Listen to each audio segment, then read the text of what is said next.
Hello guys, क्या हाल चाल। आप सभी का स्वागत है हमारे यूट्यूब चैनल स्मिथ केमिस्ट्री वाला में। और भाई आज हम बॉटनी का लेक्चर अगला है और हम आज लेक्चर में पढ़ेंगे family Malvaceae family. Malvaceae family एक मोस्ट इम्पोर्टेंट टॉपिक हो जाता है बीएससी सेकेंड ईयर के लिए। इसमें हमें पढ़ने को पढ़ते हैं तो हमारा सबसे पहले गुड़हल हो गया। तो गुड़हल जो है वो मालवेसी फैमिली में आता है। सैम हो गया, सैमल हो गया, वो भी मालवेसी में आता है। भिंडी है, वो भी मालवेसी फैमिली में आता है। और हमारी जो पटसन है जिससे जूट की रस्सियां बनाई जाती हैं, जूट की बोरियां बनाई जाती हैं, वो इसी फैमिली के अंतर्गत आते हैं। तो भाई आज हमारा फैमिली मालवेसी फैमिली। तो सबसे पहले हम पढ़ेंगे क्लासिफिकेशन। राइट डाउन मैंने इसलिए कर लिया है कि भाई टाइम लगता है इसको लिखने में, तो टाइम को हमें बचत करना है और जल्दी जल्दी इसको डिस्कस कर लेना है। तो भाई एक बात और सुन लो, अभी वीडियो थोड़ी सी लेट हो गई क्योंकि हमारे जो गांव है, मैं गांव में ही रहता हूँ, बहुत ही पिछड़ा गांव है और इसमें लाइट का बहुत बड़ा प्रॉब्लम है। और जो वीडियो है वो मैं नाइट में ही बनाता हूँ, तो लाइट का बहुत ज़्यादा प्रॉब्लम रहता है। अब लाइट का प्रॉब्लम, जब तक लाइट नहीं आएगी तब तक मैं वीडियो नहीं बना सकता, क्योंकि डे में क्या होता है, बहुत ही आवाज़ होती है, नॉइज़ होती है। आपको भी इरिटेट हो गए, मेरी पुरानी वीडियो आपने देखी होंगी, उसमें मेरे आवाज़ के साथ में और अदर आवाज़ें भी आती हैं, तो नॉइजिंग थोड़ा सा ज़्यादा हो जाता है। तो उसको मैंने कम करने के लिए मैंने ये डिसाइड किया कि मैं नाइट में ही वीडियो बनाता हूँ। तो आज भाई क्लासिफिकेशन, ठीक है, क्लासिफिकेशन। तो क्लासिफिकेशन में सबसे पहले किंगडम कौन सा है भाई? प्लांट में, मतलब हम प्लांटों की बात करें, पौधों की बात करें, तो किंगडम कौन सा है? प्लांट, जिसको बोलते हैं जगत। जगत हमारे दो हैं, एक होता है जंतु जगत और एक होता है पौधे जगत, यानी कि वनस्पति जगत। अब आता है सब किंगडम। सब किंगडम का मतलब होता है एंजियोस्पर्म। एंजियोस्पर्म का मतलब होता है वे पौधे जो अपना जनन लैंगिक जनन द्वारा करते हैं। क्या कहलाते हैं? एंजियोस्पर्म के अंतर्गत आते हैं। क्लास है डाइकोटाइलेडोन। क्लास डाइकोटाइलेडोन का मतलब क्या होता है? जब कोई बीज अंकुरित होता है, मतलब जो मालवेसी प्लांट है, मालवेसी पौधे हैं, उनकी फैमिली में कोई भी बीज जब अंकुरित होता है तो वह दो ही बीज पत्र निकालते हैं और यहाँ से जड़ें निकल आती हैं, तो उसको ही बोलते हैं डाइकोटाइलेडोन। सब क्लास पॉलीपेटल्स होते हैं और ऑर्डर है हमारी मालवेसी फैमिली, मालवेसी। अब आता है हमारा वेजिटेटिव कैरेक्टर। वेजिटेटिव कैरेक्टर क्या होता है कि किसी को देखने के बाद में उसकी हम फैमिली को बता सके कि ये इस फैमिली के अंतर्गत आता है। तो भाई मेरे कैरेक्टर अलग होंगे, आपके कैरेक्टर अलग होंगे। मोटरसाइकिल देखते हैं तो मोटरसाइकिल के कैरेक्टर अलग हैं, पंखे को देखते हैं तो पंखे के कैरेक्टर अलग हैं, लाइट देखते हैं लाइट के कैरेक्टर अलग हैं। आपने अलग अलग पौधे देखे होंगे, अलग अलग पौधों के अलग अलग कैरेक्टर होते हैं, जिनमें पत्ती कहाँ से लगती है, किस प्रकार की तना होता है, किस प्रकार की जड़ होती है, वो सभी काय के लक्षण के अंतर्गत आते हैं, जिसे बोलते हैं वेजिटेटिव कैरेक्टर। तो सबसे पहले भाई ए हर हैबिट मतलब ये कैसे होते हैं? हैबिट में मतलब कैसे होते हैं? छुप होते हैं, यानी कि झाड़ियां होती हैं। आपने कपास का पौधा देखा होगा, वो कैसा होता है? मालवेसी फैमिली में आता है और ये क्या होता है? छुप होता है, यानी झाड़ी को समान होता है। और पेरिनेल होता है। पेरिनेल का मतलब क्या होता है? ये एक से अधिक वर्षों में अपना जीवन चक्र पूरा करते हैं, तो उसी को बोलते हैं पेरिनेल, यानी कि बहुवर्षीय पौधे। ठीक है, कैसे होते हैं? बहुवर्षीय पौधे।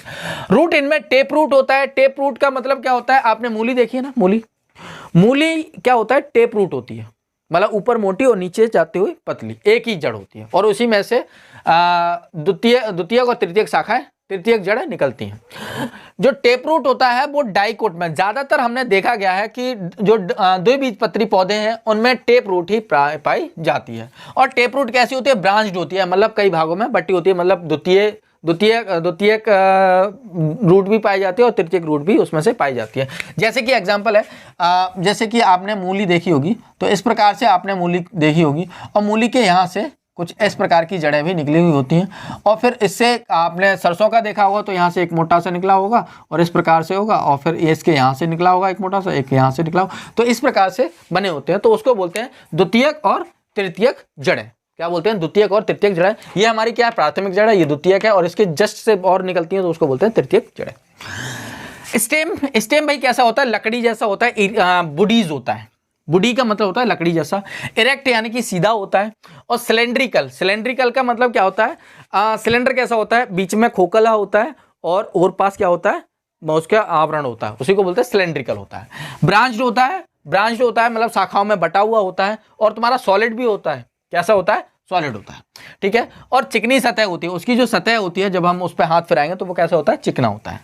लीफ पत्तियां कैसी होती है, सिंपल होती है, अल्टरनेट होती है। अल्टरनेट का मतलब क्या होता है, एक पत्ती लगने के बाद में एक पत्ती की जगह छोड़ के अगली पत्ती लगी हो उसको बोलते हैं अल्टरनेट। जैसे कि हमारे पास में एक प्लांट ये वाला, और यहां पर एक पत्ती लगी हुई है इस प्रकार से पत्ती है कोई, ठीक है। अब इसके जस्ट यहां पर एक पत्ती होनी चाहिए, पर लेकिन इसकी जगह छोड़ के यहां पर ये पत्ती होती है, इसको ही बोलते हैं अल्टरनेट, ठीक है। एकांतर जिसको बोलते हैं, ठीक है, समझ गए ना एकांतर क्या होता है। चलो भाई, और अंडाकार होती है, मतलब जो पत्ती का आकार होता है वो कैसा होता है, अंडे के आकार का होता है। सिरा विन्यास जलिका रूपी होता है, मतलब सिरा विन्यास जो होता है, जो इस प्रकार से आपने देखा होगा, ये वाला जो है, ये जो पोर्शन है इसको बोलते हैं सिरा विन्यास। सिरा विन्यास क्या होता है, यहां से जाल सा बनाता है ऐसे करके, पूरे उसमें पूरी पत्ती में क्या बना लेता है, जाल सा बना लेता है, इसको बोलते हैं जलिका रूपी होता है। अब आता है फ्लावर। फ्लावर में कैसे कैसे गुण होते हैं उसके बारे में डिस्कस करते हैं, फ्लोरल कैरेक्टर के बारे में। अब सबसे पहला है इन्फ्लोरेसेंस, इसको बोलते हैं पुष्पक्रम। पुष्पक्रम कैसा होता है, सोलेटरी होता है, यानी कि अकेला पाया जाता है। आपने गुड़हल में पुष्प जो है एक ही देखा होगा, एक डंडी में एक ही देखा होगा, एक डंडी में ज्यादा देखे होंगे। आपने पूरे प्लांट में यदि एक डाली निकली हुई है, उस डाली में से सिर्फ एक ही पुष्प निकलता है। कक्षास होता है, कक्षास यानी कि पत्ती की जगह से निकलता है, ठीक है। अब आता है फ्लावर, कैसा होता है, कंप्लीट होता है, मतलब सारे भाग पाए जाते हैं। बाइसेक्सुअल होता है, ठीक है, कैसा होता है, बाइसेक्सुअल भी होता है और यूनिसेक्सुअल भी होता है, यानी कि मेल और फीमेल पार्ट एक ही पुष्प में पाए जाते हैं, और एक कुछ ऐसे होते हैं जिनमें मेल पार्ट अलग पुष्प में और फीमेल पार्ट अलग पुष्प में पाए जाते हैं।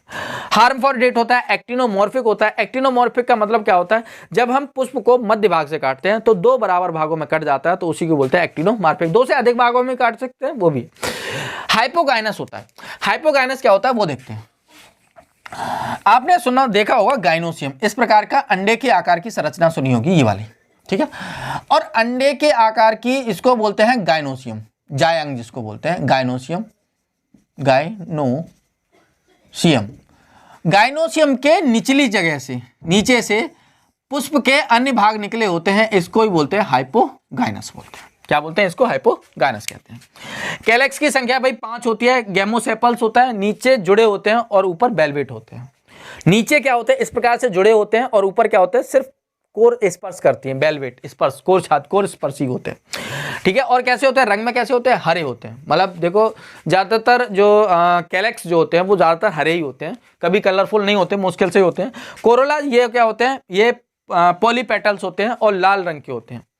आधार पर पुंकेसर नाल लगा होता है। पुंकेसर नाल क्या होता है, उसके आधार में नीचे क्या होता है, पुंकेसर नाल। पुंकेसर नाल मैं आपको बताऊंगा, पुष्प में दिखाऊंगा मैं आपको, पर लेकिन अभी बताऊंगा थोड़ी देर में, ठीक है। एंड्रोसियम हमारे क्या होते हैं, इनफाइनाइट होते हैं, अनंत होते हैं। पुंकेसर नाल पर एंड्रोसियम लगे होते हैं। आपने गुड़हल का पुष्प देखा होगा, तो गुड़हल के पुष्प में से एक चीज ऐसे करके आपने देखी होगी, इस प्रकार से गुड़हल का फूल होता है, ठीक है, इस प्रकार का है। और यहां से आपने एक मोटी सी संरचना निकली हुई देखी होगी, इस प्रकार से, इस प्रकार संरचना निकली, और इसके ऊपर अनेक छोटे छोटे दाने से लगे देखे होंगे। यहां से शुरू हो जाता है ऐसे करके,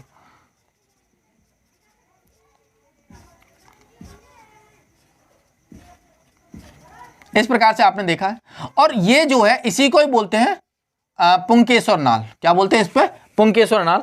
और इस पर ही एंड्रोसियम जो है, पुंकेसर जो है वो अनंत लगे होते हैं, मतलब असंख्य, मतलब कोई भी संख्या नहीं, मतलब उसको गिन नहीं सकते हैं, इतनी संख्या नहीं होती है। इसे ही क्या बोलते हैं, जो डंडी सी दिखाई दे रही है पुष्प के अंदर, उसको क्या बोलते हैं, पुंकेसर नाल कहते हैं, ठीक है। एपीपेटलस होते हैं, ठीक है। और ये किससे लगे होते हैं, पेटल्स से लगे होते हैं। पेटल्स यानी कि ये जो हमारे कैलेक्स होते हैं वो कोरोला होते हैं, कोरोला से लगे हुए होते हैं। गाइनोसियम पॉलीकार्पेलरी होते हैं, पॉलीकार्पेलरी, और हाइपोगाइनस होते हैं, और संख्या में 5 होते हैं, मतलब जो गाइनोसियम है वो संख्या में 5 होते हैं। अब भाई आता है फ्लावर फॉर्मूला, फ्री फायर। ब्रैक्टेट होते हैं, पत्तों सहित होते हैं। एंटिनोमॉर्फिक होते हैं, मेल पार्ट अलग होता है, फीमेल पार्ट अलग होता है। इपी कैलेक्स होते हैं, कैलेक्स की संख्या 5 होती है, कोरोला की संख्या 3 होती है, एंड्रोसियम की संख्या इनफाइनाइट होती है, गाइनोसियम की संख्या 5 होती है। ये हो गया फ्लोरल फॉर्मूला, ठीक है। अब हम इसके इसी वीडियो के नेक्स्ट पार्ट में डिस्कस करेंगे, तो चलो इसको मिटा देते हैं। चलो, हाँ भाई, तो भाई मैंने ये चित्र बना दिया है।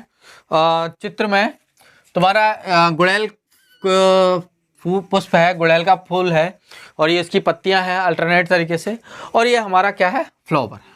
ठीक है, फ्लावर इस प्रकार का होता है जिसमें 6 से 7 हमारे क्या होते हैं, कैलेक्स पाए जाते हैं, और कोरोला हमारे 5 पाए जाते हैं, और एंड्रोसियम हमारे अनंत होते हैं, और जो गाइनोसियम जो होते हैं वो कितने होते हैं, 5 होते हैं। ठीक है, अब मैंने उस समय बता रहा था कि पुंकेसर नाल जो है इसको बोलते हैं, पुंकेसर नाल हमारी इसे कहते हैं, इसके ऊपर क्या होता है, पुंकेसर, जो ये जो दिख रहे हैं वो क्या है, पुंकेसर है।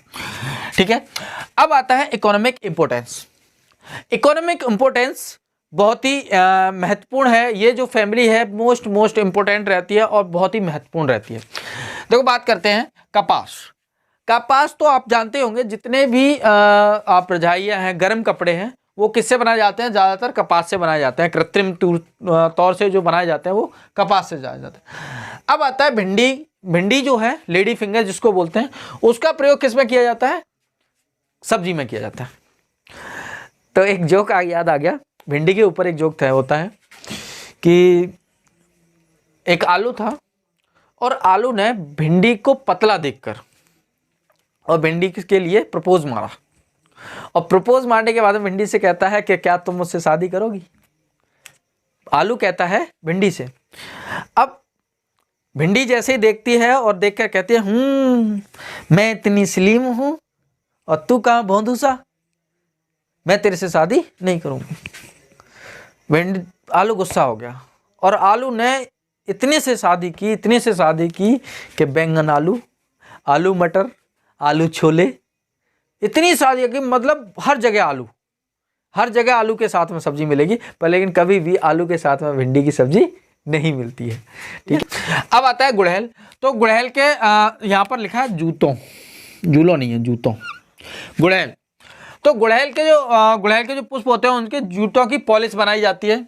अब पटसन इससे रेशे प्राप्त होते हैं। पटसन क्या होता है, जो हमारी सन होती है ना, सन, जिससे हम क्या करते हैं, एक पेड़ होता है सन का, और हम उसको क्या करते हैं, काट लेते हैं, और काटने के बाद हम गट्ठर बना लेते हैं। गट्ठर चांद पे रख के और कहाँ डाल देते हैं, तालाब में डाल देते हैं। 1-1.5 महीने के बाद में उसके ऊपर क्या होता है, जो खाल होती है वो मुलायम हो जाती है, और वो जो ऊपरी खाल है वो गल जाती है, और जो रेशे होते हैं वो मुलायम हो जाते हैं। अब उसको गट्ठर को बाहर निकाल लेते हैं, और बाहर निकालने के बाद में उसके ऊपर से जो 1-1 मीटर के 2-2 मीटर के सेलुलोज के जो रेशे होते हैं उनको खींच लेते हैं, और उनसे क्या होता है, रस्सियाँ बनाई जाती है, उन्हीं को बोलते हैं पटसन। अब आता है सैमल। सैमल एक बहुत बड़ा पेड़ होता है जिसके जो पुष्प होते हैं उनको खाया जाता है। जो कैलेक्स होते हैं उनको खाया जाता है। वो ग्रीन कलर के, अलग कलर के भी होते हैं, कैलेक्स सिर्फ। ठीक है, और उसको जो पौधा होता है वो बहुत ही बड़ा होता है, पेड़ जो होता है, और उसके जो पीड़ है, जो उसका राच है, जो बॉडी है उसकी, बहुत ही, जो तना है, बहुत ही कार्य में उपयोग की जाती है। Thank you for watching my video. All the very best.